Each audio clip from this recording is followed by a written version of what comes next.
निरंजन अलख निरंजन हो अलख निरंजन।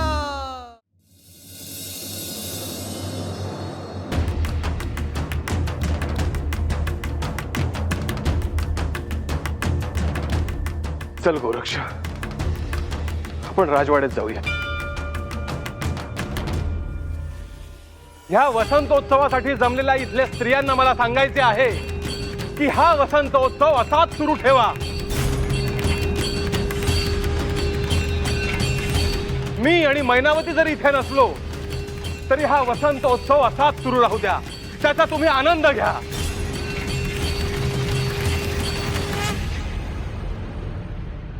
गोरक्ष, चल.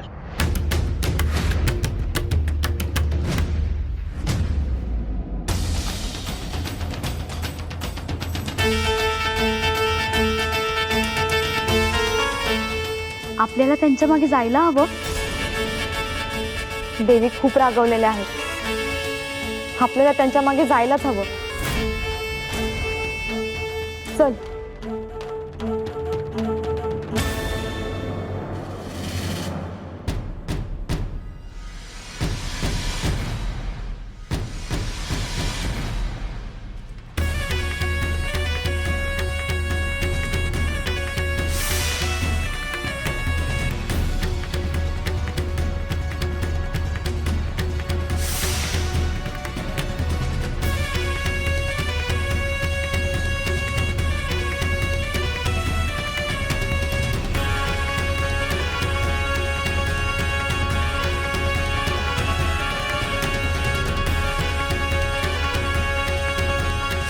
याचा अर्थ गोरक्ष इथेच कुठेतरी आहे.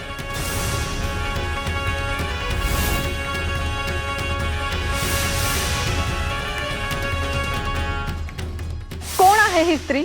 हा माझा गोरक्ष आहे.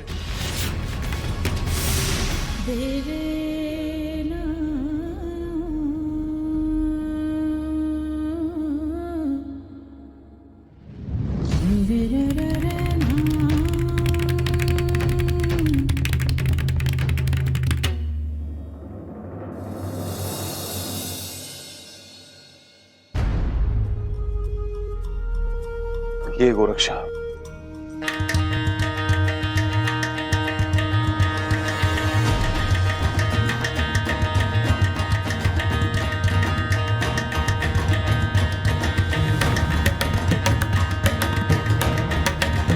इथले वैभव पाहावे तेवढे कमीच आहे गुरुवर.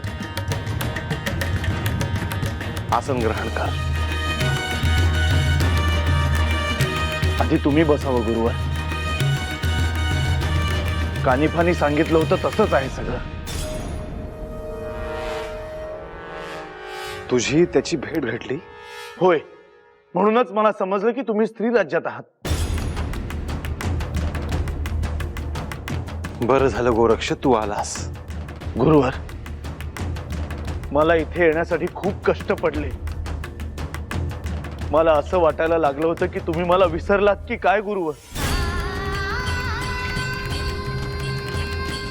गोरक्ष,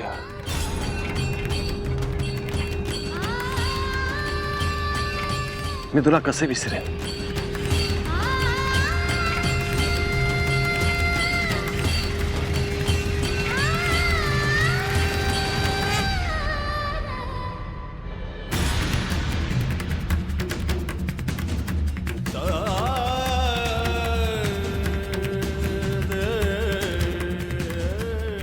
बारा वर्ष साधना केल्यावर तुम्हाला कधी एकदा पाहतो आहे असं झालं होतं गुरुवर.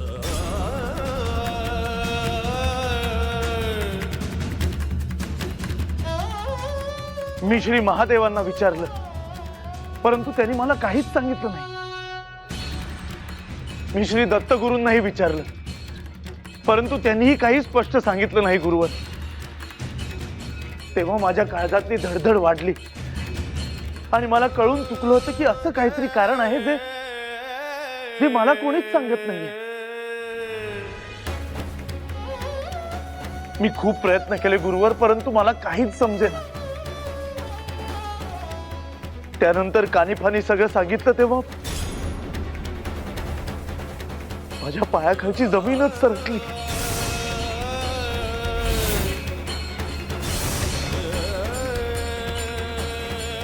माझे गुरु एका स्त्री सोबत.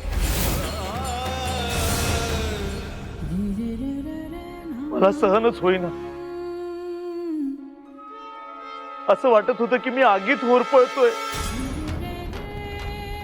गोरक्ष,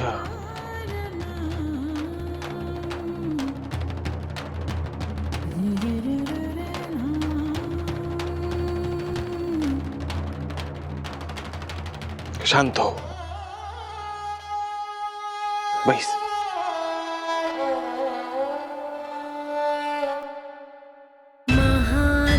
बैस.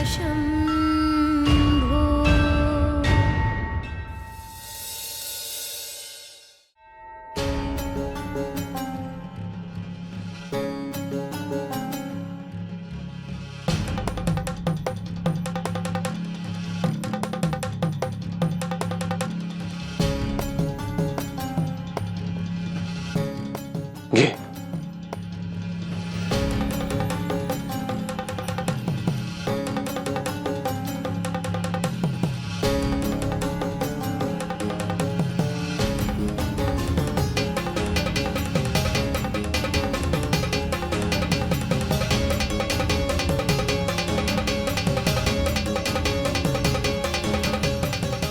तुला हे सगळे अनपेक्षित आहे याची मला कल्पना आहे.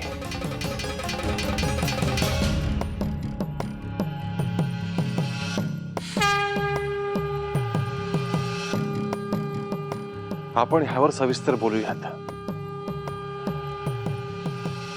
तू दमला असशील, आधी विश्रांती घे.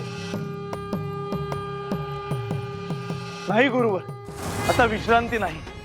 मी तुम्हाला इथून घेऊन जायला आलो आहे गुरुवर.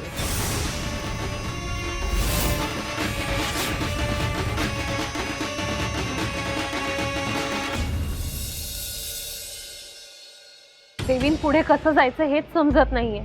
मला तर भीती वाटते त्यांच्या समोर जायला. पण काहीही झालं तरी आपली चूक आहे.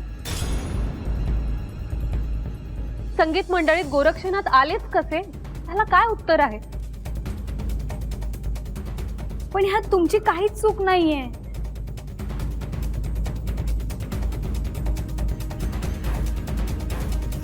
रोहिणी, काय ग, काय झालं? मी वरून पाहत होते तर वसंत उत्सव थांबला असं दिसलं. आता तुला काय सांगायचं माई? राजवाड्यात सगळ्यांचे चेहरे पडलेत म्हणून मला काही समजेना. गोरक्षनाथ आले आहेत म्हणून देवी रागवल्यात. एवढं पुरेसं आहे का? ही स्त्रीवेशाची काय भानगड आहे? आम्ही देवींसमोरच चाललो आहोत. येतेस का? तुला समजेल सगळं. नाही नाही, तुम्ही जा.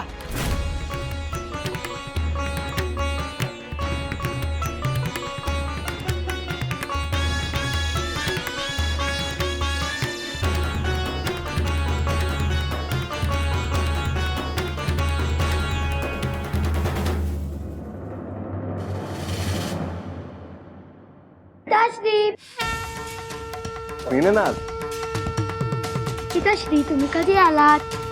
आता मग ह्याचे चाललो. उत्सव झाला? सुरूच आहे उत्सव.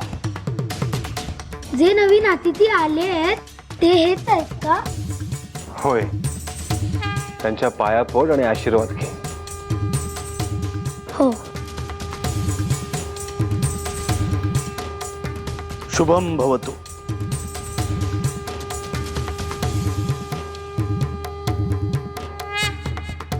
तुझ्याकडून नाथ परंपरेतील विपुल कार्य घडो.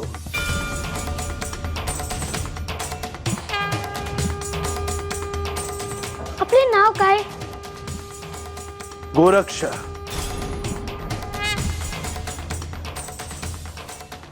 गोरक्षनाथ.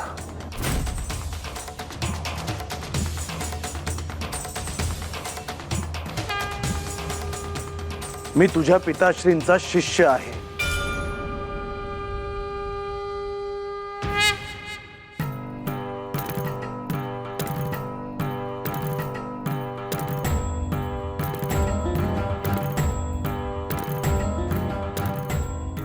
ही वस्त्र मी पहिल्यांदा पाहतो आहे.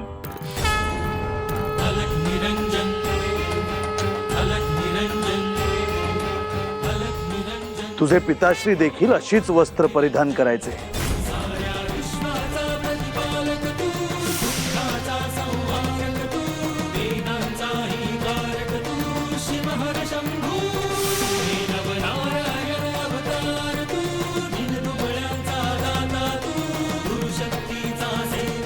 पिताश्री, पण मी आपल्याला असे कधीच पाहिले नाही. होय, तू आता तुझ्या मातेकडे जा. आम्ही महत्वाचे बोलतो आहे.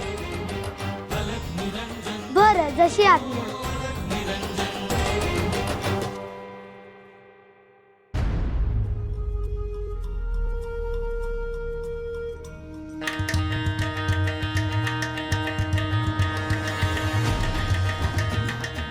गुरुवर, तुम्हाला पत्नीही आहे, पुत्रही आहे.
कल्याणमस्तु.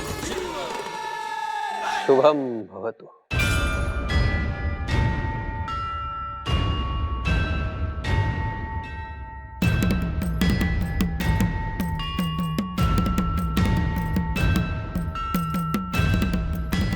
प्रस्थान करूया.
शुभम भवतु.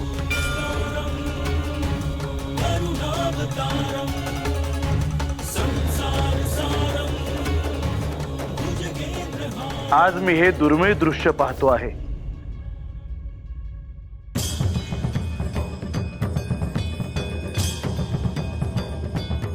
श्री दत्तात्रय, मच्छिंद्र, गोरक्ष, गहिनी, कानिफा हे सगळे एकत्रित माझ्या समोर उभे आहेत.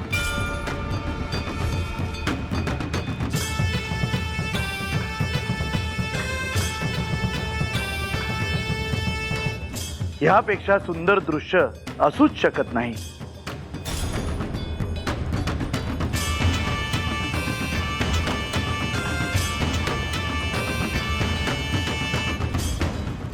कैलासात सर्वांचे स्वागत आहे.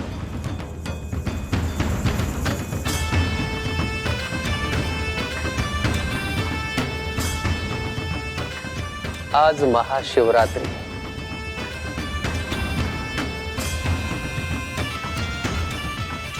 या अत्यंत शुभ प्रसंगी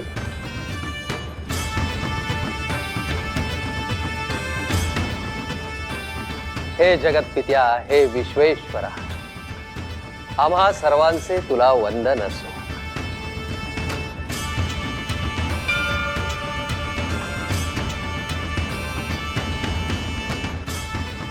हे जगत जननी, शिव आपल्या शिवाय अपूर्ण आहे.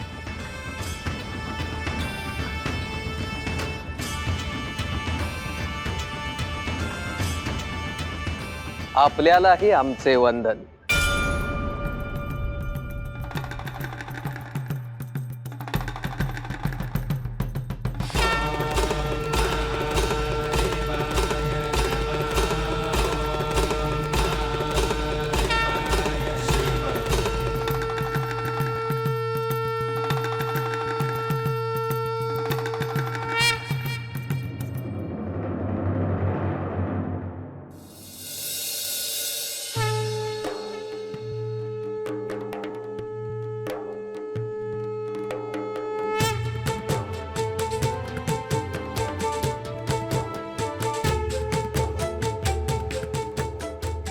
हे श्री दत्तात्रय,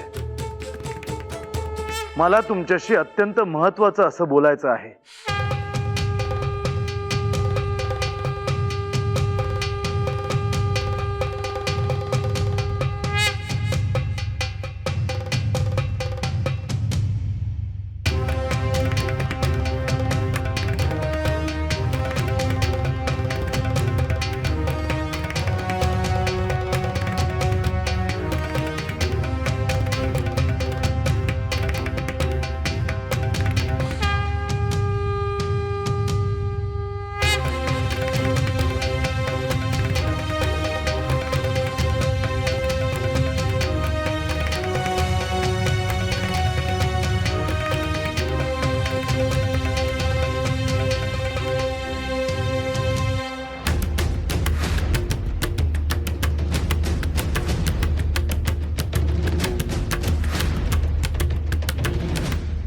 महादेवा,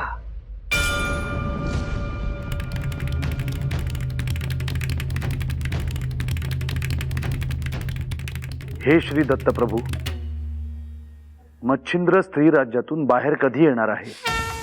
प्रयत्न सुरू आहेत. सुरुवातीस कानिफा गेला होता, परंतु कार्य सिद्धीस गेले नाही. आता गोरक्ष स्त्री राज्यात गेला आहे. गोरक्षकडून हे कार्य होणार आहे का? होय महादेवा, व्हायलाच हवे. गोरक्षा,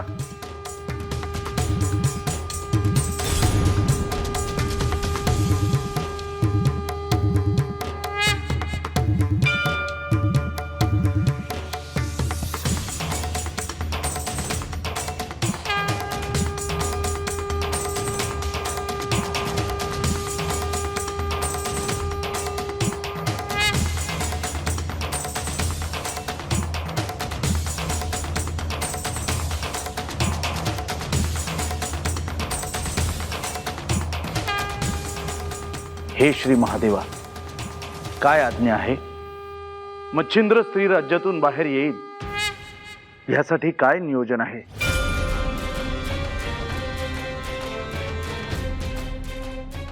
काय केले म्हणजे तो बाहेर येईल?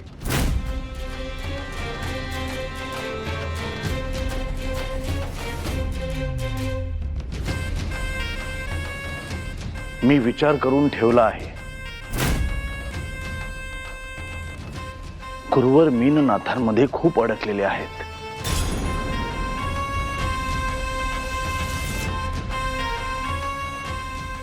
त्यामुळे मीननाथाला मारणे हाच एकमेव पर्याय आहे.